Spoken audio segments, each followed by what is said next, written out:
अंकिता 18 साल की होते ही उसके माँ बाप ने एक अच्छा लड़का देकर शादी कर दी।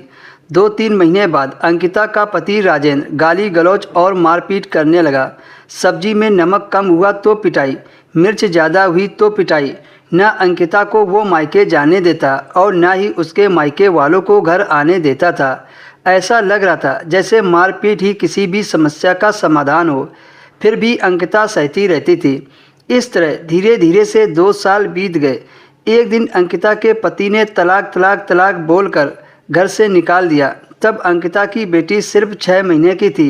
अंकिता अपने पति के सामने खूब रोई और गिड़गिड़ाई तो उसके पति ने कहा कि अब तुम्हारा हलाला होगा तभी मेरे साथ रह सकती हो। रिश्ता बचाने के लिए अंकिता हलाला के लिए राजी हो गई। शौहर ने देवर को बुलाया और कहा कि तुम अपनी भाभी के साथ हलाला करो। जिस रात अंकिता के देवर ने उसके साथ संबंध बनाए, उस रात वह बहुत रोई थी। उसे बहुत गंदा महसूस हुआ था। खुद से घिन आने लगी थी।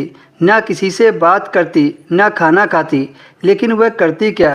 रिश्ता बचाने के लिए यही रास्ता था। 3 महीने तक अंकिता के देवर ने रोज़ अंकिता के साथ संबंध बनाए और अंकिता इस जुर्म को सहती रही। फिर करीब 4 महीने बाद अंकिता का अपने पति के साथ दोबारा से निकाह हुआ।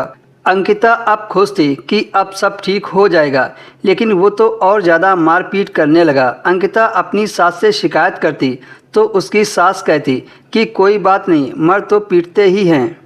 इधर अंकिता की बेटी भी बड़ी हो रही थी। उसके लिए ही अंकिता हर दिन मारपीट झेलती रहती थी। 2 साल बाद उसका पति दहेज के लिए दबाव डालने लगा। अंकिता के पति ने कहा कि अपने पिता से पैसे लेकर आओ। अंकिता ने पहले भी समझाया था कि मेरे माँ बाप तो पहले से ही कर्ज में डूबे हैं, वो पैसे कहाँ से दे पाएंगे। इस पर अंकिता के पति ने फिर से तलाक दे दिया। अंकिता ने मायके जाने की कोशिश की तो उसे जाने नहीं दिया। उसके पति को लगा कि वहाँ जाकर पुलिस से शिकायत न कर दे।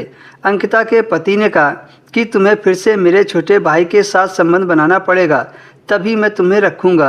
अंकिता की फिर से मजबूरी आ गई और एक बार फिर से अंकिता को अपने देवर के साथ 3 महीने तक संबंध बनाना पड़ा। फिर उसके बाद अंकिता के पति ने शादी तो की, लेकिन उसके बाद उसे घर भेज दिया और फिर कभी अपने पास अंकिता को नहीं बुलाया। अंकिता ने शर्म की वजह से वही मायके में आत्महत्या कर ली।